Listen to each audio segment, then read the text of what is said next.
everyone knows like Mr. Kentucky. He's a wonderful individual. He's done so many things for the state. And we've got the opportunity here tonight to listen to him sing tonight. One of my favorite songs, even though I'm from Chicago.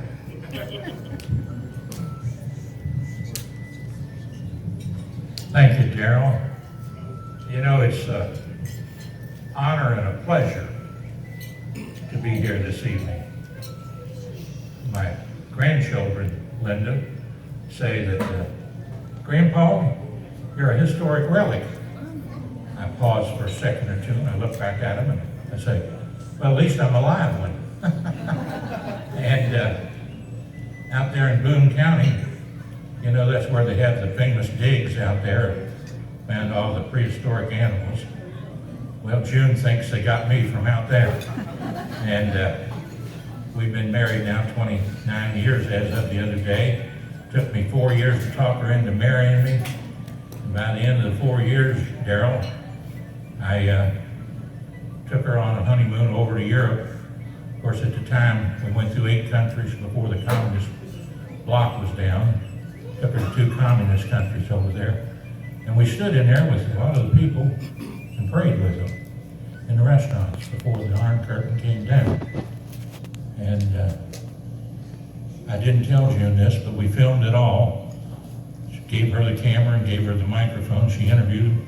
And if you watch Channel 422 on Time Warner Cable, or Spectrum as it's called now, or Charter, whichever it is, you'll see us traveling through Europe back in 1989. Now, I'm telling you this for a reason.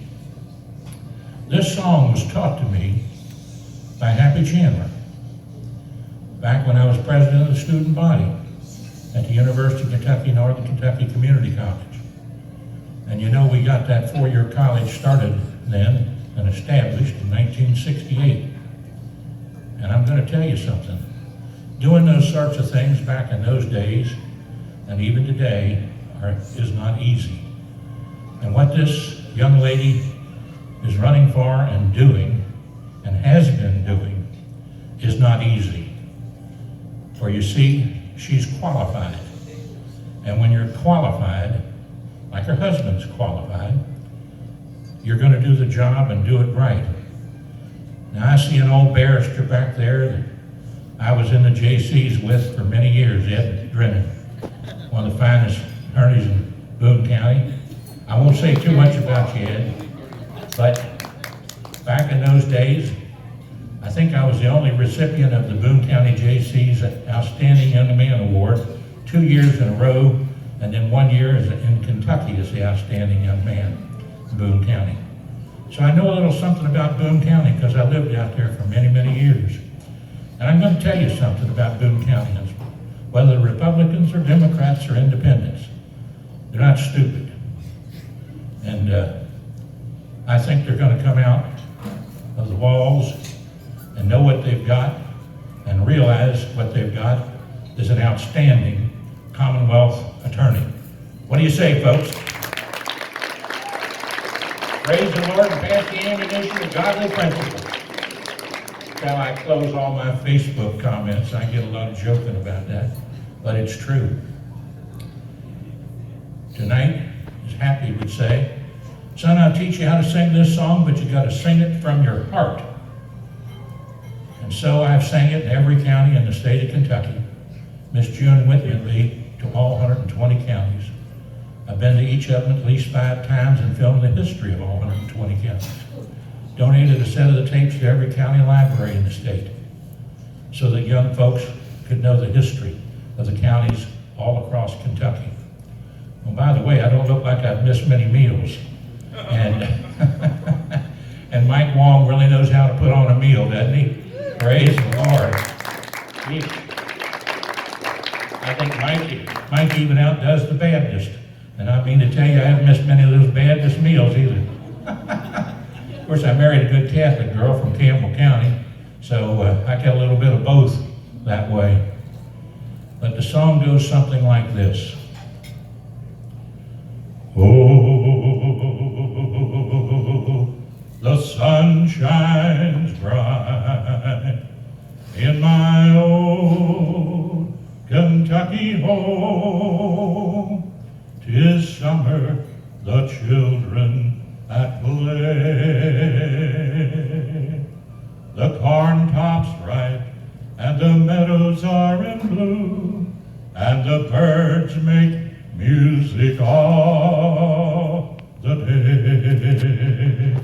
Weep no more, my ladies, oh, weep no more today. We will sing one song for my old Kentucky home, for my old Kentucky home far away. Now before I sing the second verse, I want you to reach over and touch the person's pulse sitting next to you. Just reach over there and touch that pulse or tap them on the shoulder. If you don't find one, we're all in trouble. But that pulse knows no eccentricity. That pulse knows no particular party or particular faith, particular sex. What it does know, it's the greatest gift of love, the gift of life. And you know, when God gave us that gift of love, he said, reach down like those little children over there right now, and you touch them on the head, and you tell them you love them. The world needs far more love. The world needs far more love throughout. Love of each other, respect of each other, and caring for each other. The greatest thing Jesus gave us by dying on the cross, as noted this last Easter, was grace. Saved by grace. The new show that we got on television, that I hope to have Linda come on. Where have you been? Where are you going? What are you seeking? Are you ready?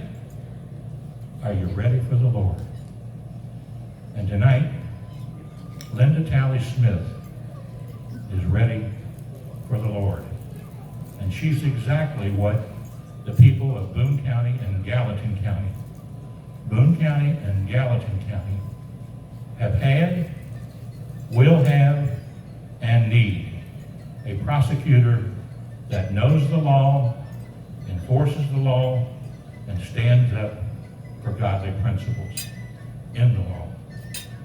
Oh, the children roll on the little cabin floor, all merry, all happy and bright. By and by, hard times comes a knocking at the door. Then my old Kentucky home says goodnight. Now join in with me. Weep no more, my ladies. Oh, weep no more today. We will sing one song for my old Kentucky home, for my old Kentucky home far away, for my old Kentucky home far away.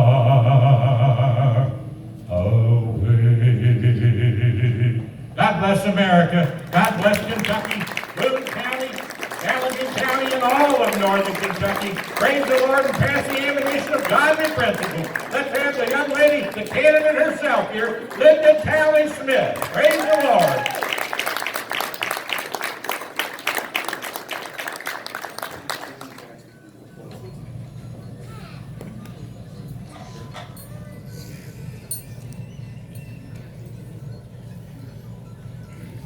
Okay, all right.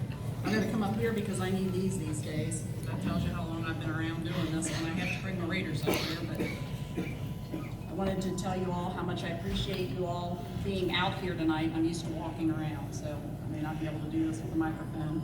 And I can't tell you how much it means to Jeff and my kids and my family and I that you all would be here to support us in our re-election campaign. Because I say us, because it is us, and it's a family affair, and it always has been. And so it means the world to us that you all chose to come spend the evening with us. And I want to thank John Stephenson for introducing me and singing the lovely song that he does so well and reminding us how much we care about Kentucky. I'm used to saying, "Here come your University of Kentucky Wildcats," after we're done with that song, but I guess we don't have those here tonight. But and I also want to say thank you to Daryl Cox and his son Chase and his wife Cindy, who made tonight possible. It was very kind of them to offer to make this happen for us tonight, and John Berger as well. It means the world to me that people like Daryl and his family are supporting me in this campaign at this point in time. So basically, here tonight to ask for your help, because the most important thing over the course of the next 6 weeks is spreading the word. Because what's really disappointing about campaigns, as any of the other candidates for office in the room know, is primary elections bring out a piss poor amount of people to vote. And it's very upsetting when you look at the numbers and you see how few people actually come out to vote in a primary election. And so since this is a race that will be decided in the primary, getting people out to vote is the most important thing that we can try to mobilize for at this point in time. But just, don't want to take up too much of your time tonight, but 29 years ago, we were talking earlier tonight about where we've been and where we're going, but 29 years ago, I was a sophomore in college, and basically I had that light bulb moment that caused me to realize that I wanted to be a felony prosecutor. There were basically two factors. And the first was that I saw a documentary in one of my philosophy classes about how victims are treated in the criminal justice system, and that outraged me so much that I felt like I needed to do something about it. And then the other thing that happened back then, 29 years ago, was that a little girl by the name of Jenny Iles was murdered in Kenton County.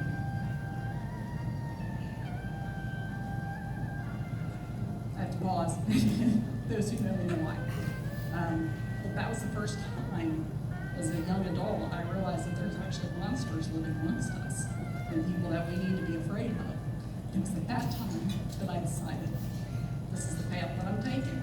And so, from that day forward, I've taken every path that I could to lead me to where I stand right this second.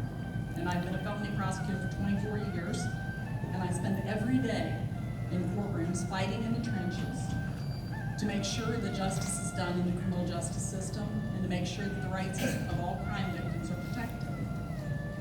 I was an assistant Commonwealth attorney for 6 years before I even ran, but when I was elected was in 2000 in a primary election just like this one. And when I was elected, my firstborn, who I'm gonna make stand up, Jake, you're right there, yeah. Don't make him look around too far for it, was 4 months old when I was elected Commonwealth attorney. And so, in my mind, he's a visual representation of how long I've been doing this. An entire adult's life since he's 18 years old now. And, my family has been with me the entire way because it takes a village to do the job that I do and to do the job of law enforcement that I have the privilege of working with every day. And so, over the course of the last 18 years, I've prosecuted every type of case that could be prosecuted. Thousands of cases every year that occurred in, each year as they went forth, from drug possession cases, to receiving stolen property, burglaries, all the way up to capital murder cases. And have been doing that myself for the last 18 years. But the other thing that I'm working so hard to protect through this election cycle is the family that I've built in the office that I have. And again, I'll get a little verklempt, but they truly are my family. And I was thinking the other day that between just the three of us at the top of the letterhead, me and Jane and Kurt, we have a combined 65 years of felony prosecution experience with just the three of us in the office, which is invaluable to our communities, is the way I look at it. And so, that's part of the reason why I'm here and why I'm doing what I'm doing. But what I'm even more proud of than the work that we've done on a daily basis is because of cases like the Jenny Iles case, I've always had a profound passion for cold cases. And so over the course of the last 24 years, I've had the privilege of working with law enforcement and spending thousands of hours working on cases that dated all the way back to 1980. Those dusty old files and file cabinets that nobody else cared about. I have cared about them, and I've had the privilege and the honor of working working with a group of law enforcement officers from the state police, and then most recently with our Boone County Sheriff's Department cold case unit. Coy Cox is here, he's one of the two. Tim Adams left earlier, but he is also a member of our cold case unit. And I can say with pride that over the course of the last 18 years, we have successfully investigated and prosecuted a half dozen people for murders that date all the way back to 1980. And I think that's something to be proud of. But even more are the number of hours that I've spent working with them and that they continue to work every day on. We have more than a dozen at this point in time, cold cases that they're working daily on, and I work regularly with them on, that date all the way back to 1976 at this point in time. Because in my opinion, every victim is entitled to have a voice. Even if somebody else wound up not caring about their case a long time ago, we still have people that are willing to dig in and work on those cases. So that's the biggest reason why I do what I do, is because of the victims. Because even after all this time, I know that they form the basis of everything that I do every day. And there's a table of people here that I'm not going to say out loud, but the fact that they're here speaks volumes to me. Because if it were up to me, if it were my choice, the job that I do would have nothing to do with politics. Because it's a hard job. It's a hard job to do every day without being involved in the circus that is politics and piling that on top of what we do. But what I've learned over the course of the last year and a half is that politics is a very, very ugly arena. Extremely ugly. And obviously, for anyone who watches the news ever, the last 18 months has not been easy. It's not been easy for me. It's not been easy for my husband or my children. It's not been easy for my work family. But most importantly to me, it's been a lot harder on a group of people here tonight than it's ever been for me. But they're still here.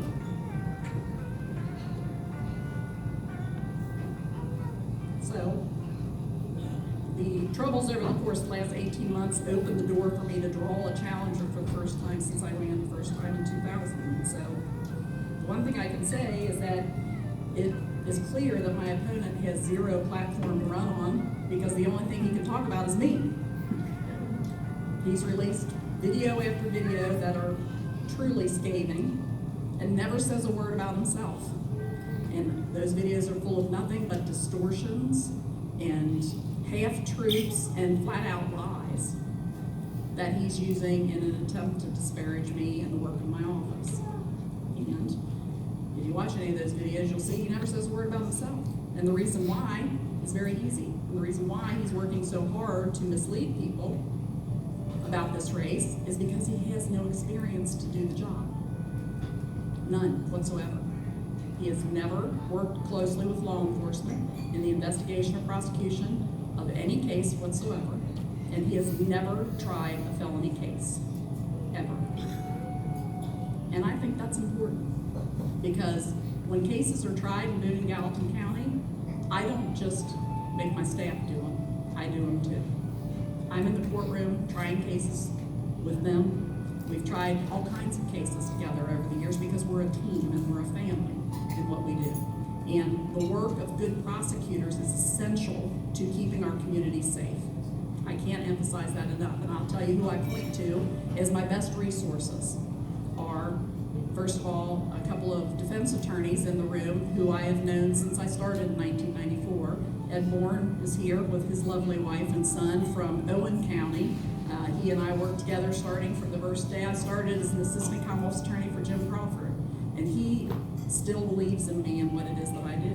And then Ed Drunnen also was someone that I started working for and with very, very early in my career, and they still support me because they know the real me. They knew who I really am, rather than who my opponent is trying to paint me as being.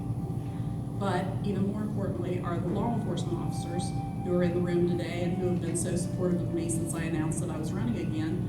And I'll tell you the ones that you should check the pulse of occasionally, and it's the ones who have been state troopers over the years. And I love our Florence Police Department, our Airport Police Department, our Sheriff's Department, and all the law enforcement officers that we work with in Gallatin County. But the state troopers have the sort of unenviable position that they work county to county to county to county. Sometimes sometimes covering 7 and 8 counties in a single night. And so in the room, I can see right now 3 former state police officers who can tell you firsthand that the difference between them getting the job done and protecting our communities and not is their ability to work with the prosecutors that they come into contact with. And I am not exaggerating when I tell you that one of them constantly tells the young officers in Boone County that they're spoiled because they have a prosecutor who will actually work closely with them to help them build great cases. And so successes that I've had in this job, because there's been a lot, are never attributable to me. I always refer to myself as a turtle on a post. And Alex Haley was the one that said, if you see a turtle on a post, he didn't get there himself. Somebody else had to put him there.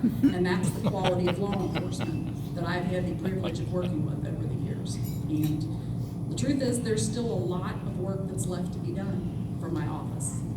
I mean, just a handful of cases that victims are still counting on me and my staff to help them with, because we've started walking this journey with them when it happened months and months, if not years ago at this point in time. And make no mistake about it, I'm not just running for my own job. I'm running for the jobs of the 12 other people who work in my office who stand to lose their jobs because they've been committed to other people that are supporting my opponent. And so an office full of veteran prosecutors should not be put out of work by people who have never done the job before. That's the bottom line.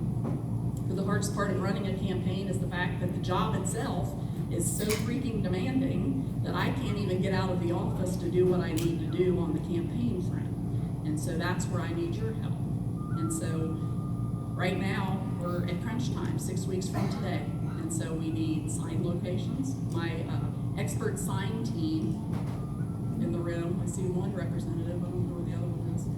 Oh, he's hiding. He's Charlie and some guy that I'm married to, Jeff. Because he's a judge, he's not allowed to be out actively endorsing or going door to door for me, so he has to be behind the scenes guy. And so Jeff and Charlie get to spend a lot of time out in the cold with post hole drivers and putting up signs. But the big signs are causing a stir.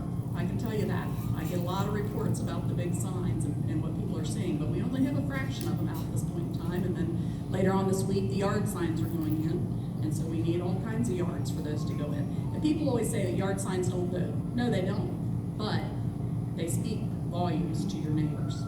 Because when they don't know who to vote for, and they know you're in law enforcement, or you're a good person that they go to church with, they trust your judgment. And so yard signs, I think, are very important. And so the days and weeks ahead are going to be tough because my job is still going on every day. And so just the last 3 weeks alone, I've spent dozens of hours working with local law enforcement on search warrants and grand jury subpoenas and meeting involving a 9-year-old boy who was brutally murdered for no reason whatsoever and his 31-year-old mom. And those are the types of cases that are still going on every day while I'm still trying to fight for this job. But I wouldn't have it any other way, because the victims deserve someone whose heart breaks every time they're victimized. And make no mistake about it, there is no such thing as victimless crime. From the little old ladies who have their purse stolen at Kroger's, or the owners of family businesses, basically, who had trusted employees that stole tens of thousands of dollars from them, to children who are victims in child sex abuse cases, to family members of people who have suffered from drug addiction. Because those people truly are victims in those scenarios, because it's the family members who suffer when they stand by and watch as their family member, their loved one, deteriorates and makes choices involving drugs instead of better choices for their family, for their spouses, for their children. We've got generations of grandparents raising kids now because parents have chosen a life of drugs rather than taking care of their own families. That's how powerful drugs are to them these days. But I just wanted to let you all know that I know a lot of people have been waiting for me to hit back because of my opponent and these scathing videos that he seems to like to post on a almost 2 or 3 day basis. But I can tell you, every time a new one comes up, it's because something has happened positive from our campaign side. The campaign signs going up right now has sent him into a tailspin, and so there's video after video being posted right now. But I have chosen to take the high road because I can run a positive campaign based upon my qualifications and my experience to do this job. That's the difference between me and my opponent. But I have taken advantage of the opportunity to create a new tab on my campaign website that provides all the answers, the facts, and the evidence that anyone needs to see to dispel any concerns that they might have after watching any of the propaganda that my opponent puts out. Because at the end of the day, I have not done anything wrong professionally. And I will stand here and fight to the death because I have not. And regardless of what they say, I have not done anything wrong. And I have not been found to have done anything wrong professionally. And so I refuse to back down. That's all there is to it. And so since my opponent announced his intentions to run way back last summer, June of 2017, my husband and I have been approached repeatedly by people with warnings that they were going to make it rough on us, that they would field a candidate to run against my husband if I would not resign or refuse or back out of the race at this point in time. But we have refused to give in to basically threats. And so they threatened to run somebody against Jeff, and luckily he got through the cycle this time and nobody filed to run against him. So that's one benefit that we have at this point in time. Is only Praise the Lord.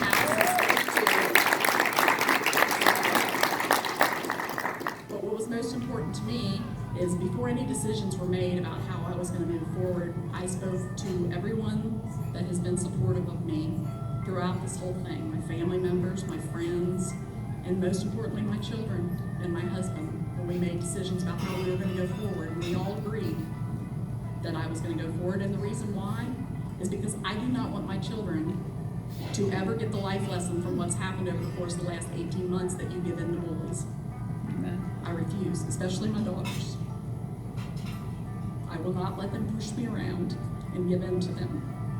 There's a million reasons I could give you why individual people are doing the things that they are, and it all comes down to the fact that it's just a whole gaggle of good old boys who have jumped on a bandwagon and are trying to push me around, and I refuse to give in. So I am not, and I have never been a quitter, and I'm not quitting. So, Praise the Lord. like John said, I'm going to continue to fight hard for what I believe in, and this week is Crime Victims' Rights Week, and it should remind us of the reason why we're all doing this to begin with in law enforcement, why we do what we do. It's because we truly care about the victims that we work with and for every day. And so I truly believe that the fight that I have and the passion that I have for what I do is exactly what our counties are entitled to when they pick the person who's their next Commonwealth attorney, as somebody who won't back down. And so I just wanted to thank you all for being here tonight and tell you just how much it means to all of us that you are continuing to support us at this point in time. And look forward to 6 weeks and a day from now so that we can all get some rest. Thank you.